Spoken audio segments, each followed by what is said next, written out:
में चले जाते हैं तो बिल्कुल गलत है। वो भगवान की रसोई के लिए वहाँ से चल जाता है, ऐसा हम मानते हैं। तो वहाँ पर जाना, हो हल्ला करना, शोर शराबा तो बिल्कुल भी नहीं होना चाहिए। कहीं भी कुछ भी दुर्घटना हो सकती है। उसके दर्शन करें, पूजन करें, आरती करें और कहीं एकांत ढूंढें और वहां पर जाके 2-4 मिनट या 10 मिनट, आधा घंटा, 2 घंटे, जितना भी आप कर सकते हैं, जितना आप में समर्थ है, वहां जाकर थोड़ा ध्यान लगाएं, ध्यान में रहें, तो आप पाएंगे कि हमने यात्रा की है। नमस्कार, मैं हूं आपका host Akshay. So welcome to my channel roots and rituals YouTube channel. तो आज हम बैठे हैं शिव गुरु के साथ, जो कि मणि महेश यात्रा के दौरान जो राधाष्टमी वाले दिन एक पुरानी परंपरा होती है जो शायद सतयुग के टाइम की चली आ रही है। तो उसमें क्या होता है कि उनके लिए डिफरेंट चीज़ें होती हैं, मतलब जो यात्रा करने के लिए जाते हैं और जो लोग आते हैं, यात्री श्रद्धालु आते हैं, पंजाब पूरे इंडिया से आते हैं, तो उनके लिए अलग चीज़ होती है। सो सबसे पहले आपका बहुत बहुत स्वागत है मेरे यूट्यूब चैनल पर। तो आप हमें ये बताएं कि जो लोग होते हैं वो इस यात्रा को कैसे पूरा करें, उनको किन जगह पे जाना बहुत ज़रूरी है ताकि उनकी यात्रा जो है वो सफलतापूर्वक हो सके। और उसके बाद मैं आपसे ये भी पूछूंगा कि आप लोग उस यात्रा को कैसे करते हैं। तो धन्यवाद ही मैं आपका, जो आपने यहाँ पर मुझे बुलाया और मैं आपको समय दे रहा हूँ। तो ऐसा है कि ये जो मणिमहेश की यात्रा है, ये कुछ ऐसा माने, जैसा हमारे बुजुर्गों ने बताया है कि ये जो मणिमहेश की यात्रा की परंपरा जो है ना, ये बहुत ही पुरानी समय से चली आ रही है और ये चल रहा है, ऐसे ही सिलसिला चला हुआ है। लेकिन आजकल का दौर जो है वो मशीनी युग आ गया है और समय जो है वो एडवांस हो चुका है। तो लोगों के पास ना तो समय है और ना ही लोग जो है वो आ पाते हैं, मतलब प्रॉपर तरीके से इसकी यात्रा और यात्रा के जो हमारे नियम है उनका पालन कर पाते हैं। लेकिन फिर भी आजकल जैसे कि आपको पता है कि अगले महीने से मणिमहेश की यात्रा जो है वो शुरू हो जाएगी, है ना। जन्माष्टमी से लेकर राधाष्टमी के बीच ये यात्रा होती है। और जो शिव गुरु है वो राधाष्टमी से कोई पंचमी को हम यहाँ से चलते हैं और षष्ठी और सप्तमी को हम डल तोड़ते हैं। ये तो सबको पता है परंपरा। लेकिन जो ये मणिमहेश की परंपरा है, मणिमहेश जाओ, मणिमहेश की यात्रा जो है, जैसे हम माता नैना देवी जाते हैं या माता वैष्णो माता जाते हैं, तो वहां पर भी एक प्रॉपर सिलसिला चला हुआ है और परंपरा चली हुई है कि माता के पास जाएंगे, फिर भैरव बाबा के आशीर्वाद लेंगे, उनके मंदिरों को जाना पड़ता है। तो इसी प्रकार से हमारी जो ये मणिमहेश यात्रा की परंपरा है, इसमें भी जो पहले प्राचीन समय से था, तो लोग बाहर के लोग कम नहीं आते थे, लेकिन जो आते थे वो सबसे पहले आकर भरमौर में रुकते थे। भरमौर में रुकने के पास दूसरा डेरा है भरमौर में। डेरा का अर्थ है कि दूसरा दिन भरमौर में काटेंगे, दूसरी रात जो है वो भरमौर में काटेंगे।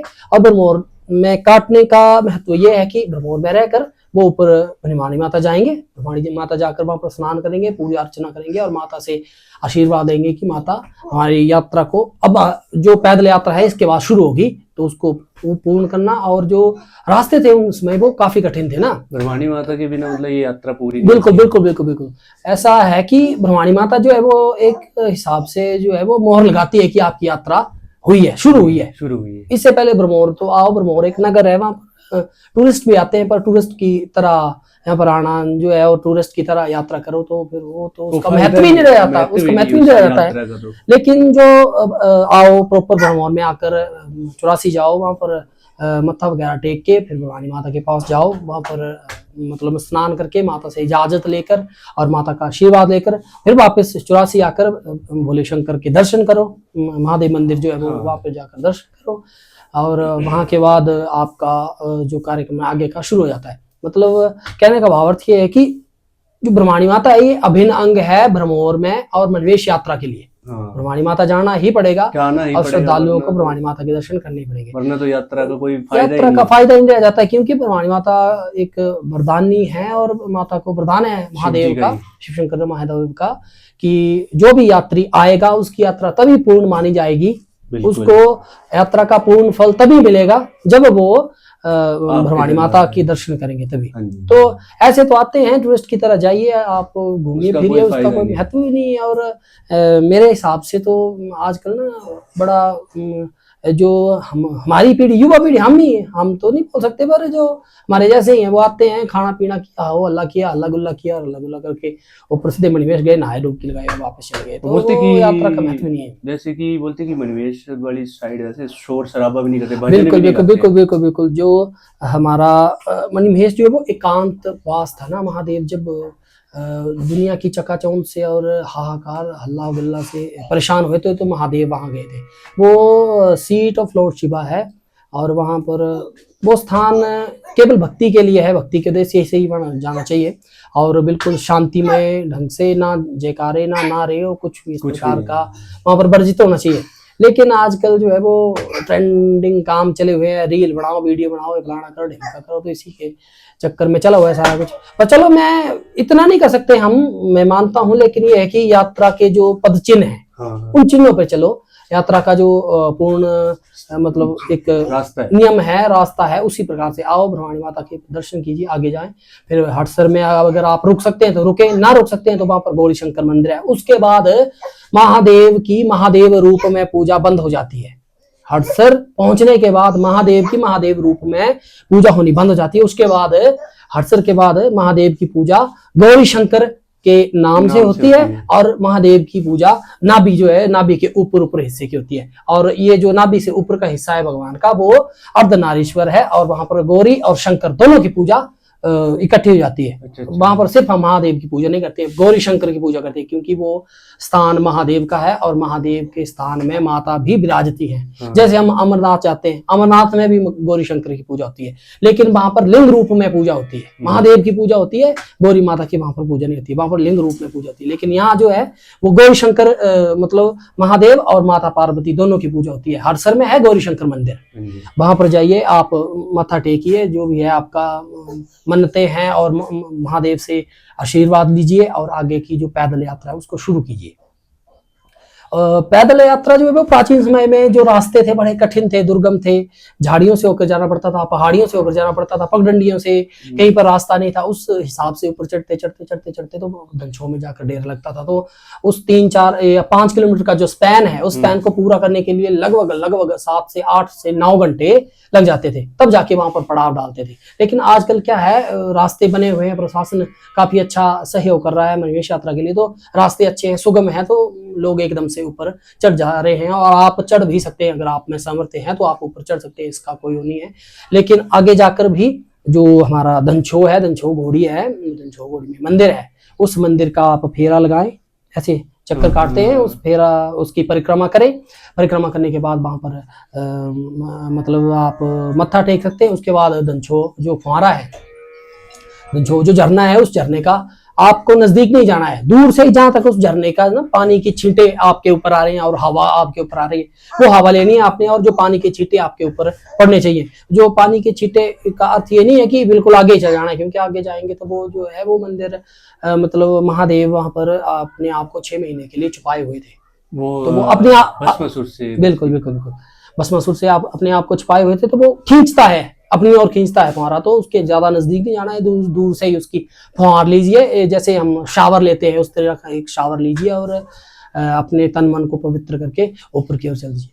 उसके बाद आप पंद्र घाटी से जाएं, या जो राइट साइड से रास्ता जाता है, मैं नाम भूल रहा हूँ, उस तरफ से होते हुए आप ऊपर शिव घाट में पहुंचेंगे। तो शिव घाट जो है वो शिव महादेव का जो है वो घाट उसको कहते हैं, और आप वहां पर कान लगा के सुन सकते हैं, कि कान लगा के, बिना कान लगा के भी आप सुन सकते हैं कि वहां कुछ चक्की नुमा कुछ आवाज आती है, जैसे चक्की की आवाज आती है, या घाट की, पुराने जो घाट होते थे उसकी आवाज आती है, उसकी उस प्रकार की वहां पर आवाज आती है। अगर आप लेकर गए हैं तो एक मुट्ठी अन्न का दाना वहां पर आप छोड़ सकते हैं। अगर नहीं लेके गए हैं तो कोई उसका ऐसा भी नहीं है कि पैसे चढ़ा दें, वो करें, उसका कुछ कोई महत्व नहीं होता। पैसे अगर आप भक्ति के उद्देश्य से जा रहे हैं, और आप किसी मंदिर में जा रहे हैं और भक्ति के उद्देश्य से जा रहे हैं, तो आपकी भक्ति देखी जाती है। आप पैसे 500 चढ़ाओ, 1000 चढ़ाओ, या आप सोना चांदी कुछ भी चढ़ाए, वो मान्य नहीं होता। लेकिन जो आपकी श्रद्धा है वो मान्य है। आप श्रद्धा से बस 500 चढ़ाए, 1000 चढ़ाए, वो लगेगा। लेकिन आप एक घमंड से और आप ऐसे चढ़ाएंगे कि भगवान यार प्रसाद नहीं, ये लो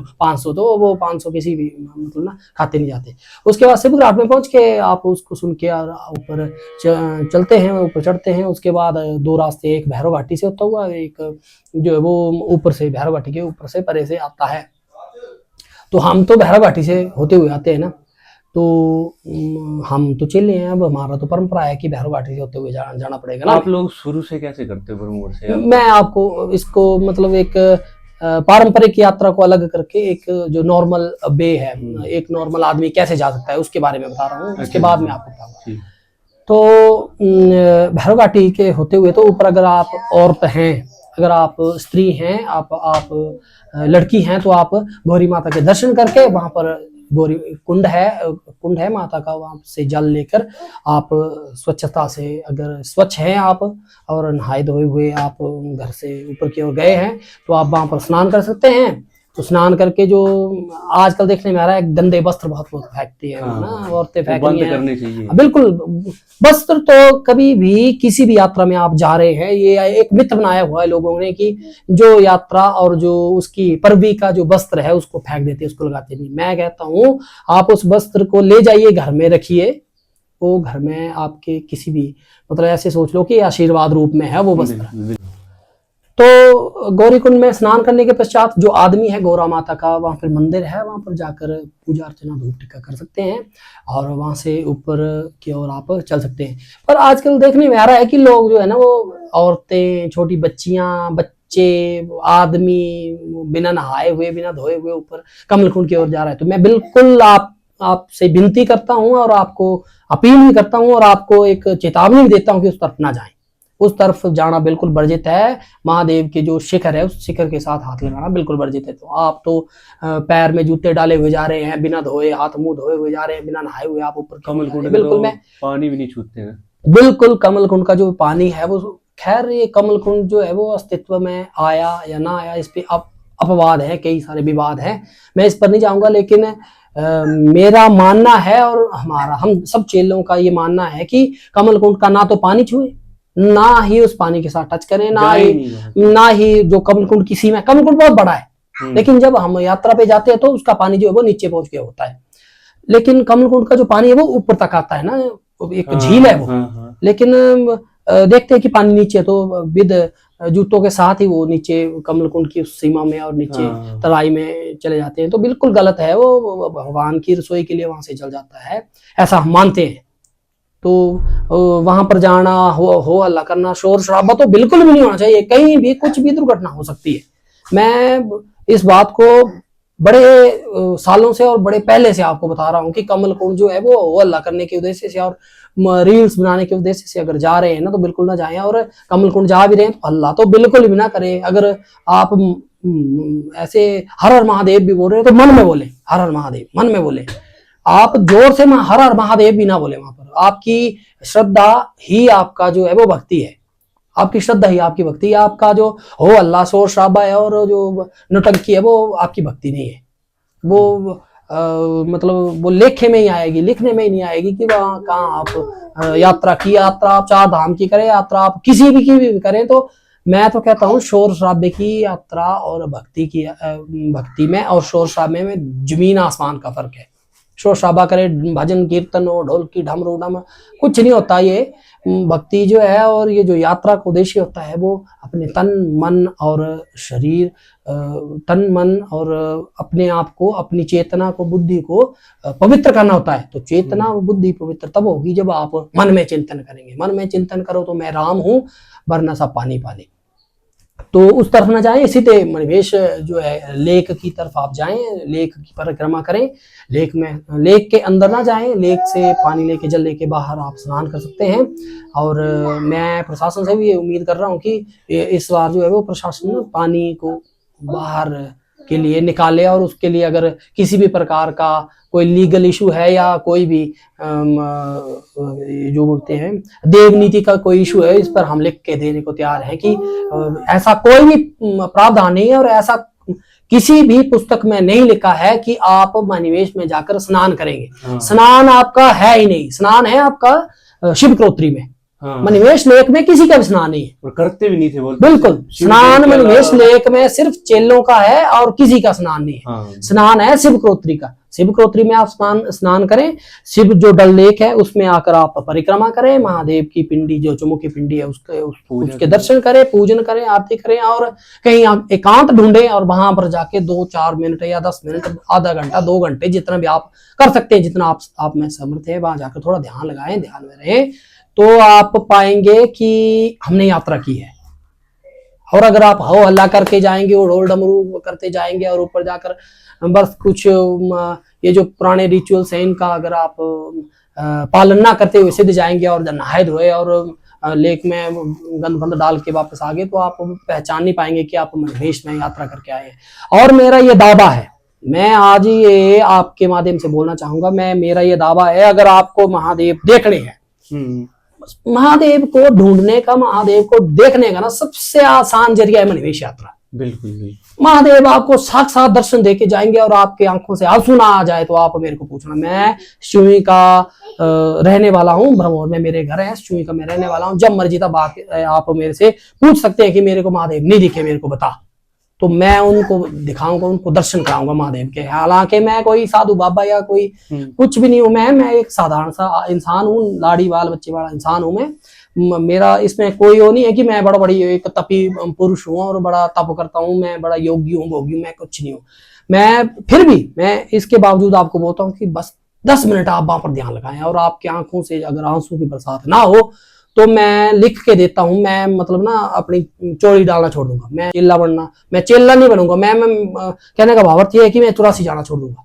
मैं महादेव के पेड़ पर जो हम चौकी लेते हैं, छठा लेते हैं, छठा लेना मैं छोड़ दूंगा अगर आपको महादेव के दर्शन ना हो, किसी भी रूप में देखे जाए, बालक रूप में देखे जाए या कुछ आपके साथ चमत्कार करके जाए। और हर एक आदमी सोचता है कि इतनी बल्क क्वांटिटी में, मतलब बड़ी ज्यादा संख्या में लोग ऊपर जा रहे हैं, शिव जी कहाँ सबको देख रहा है, शिव जी एक एक को देख रहा है, शिव जी के हजारों आंखें हैं, लाखों करोड़ों आंखें हैं, और एक एक बंदे को देख रहा है, और एक एक बंदे को वो एहसास दिला के जा रहा है कि मैं यहाँ पर बैठा हूँ। अगर आपने मणिमहेश यात्रा की है, ये पूर्ण हुई है, नहीं पूर्ण हुई है, ये बता के जाता है। ठीक है, तो ये तो आगे ना नॉर्मल सी बात कि किस प्रकार से आदमी आ रहे हैं, यात्रा कर सकते हैं, एक नॉर्मल। हाँ, यात्रा को अगर आप यात्रा के उद्देश्य से करने चाहते हैं तभी आप ब्रह्मौर आए, मणिमहेश यात्रा पे आए। अगर आप हो हल्ला शराब पीने और हो हल्ला शराबा करने आ रहे हैं, आप चिकन मच्छी मीट मुर्गा खाने आ रहे हैं, तो आप कुल्लू जाए, मनाली जाए, उससे हमें कोई लेना देना नहीं है। अगर आप यात्रा के उद्देश्य से आ रहे हैं, भक्ति के उद्देश्य से आ रहे हैं, और जरा सा भी महादेव के अंश मात्र को देखने के लिए आ रहे हैं, तो मैं आपको गारंटी देता हूं कि आपको दिखा के जाएंगे महादेव। ये मेरी गारंटी है, और ये मेरी ही नहीं, मेरे पूर्वजों, मेरे बुजुर्गों की, मेरे मतलब ना मेरे खानदान की, सबकी गारंटी है, सबकी गारंटी है, और उन्होंने देखा है इस रूप में भगवान किस रूप में दर्शन दे जाएंगे आपको पता नहीं चलेगा। ये है मतलब सही यात्रा करने का एक रास्ता और एक ये नियम है। बिल्कुल, बहुत बहुत धन्यवाद। ये थे आप ऐसे मतलब इन रूल, इन रास्तों से जाकर इन नियमों का पालन करके एक मणिमहेश यात्रा कर सकते हैं। बहुत बहुत धन्यवाद।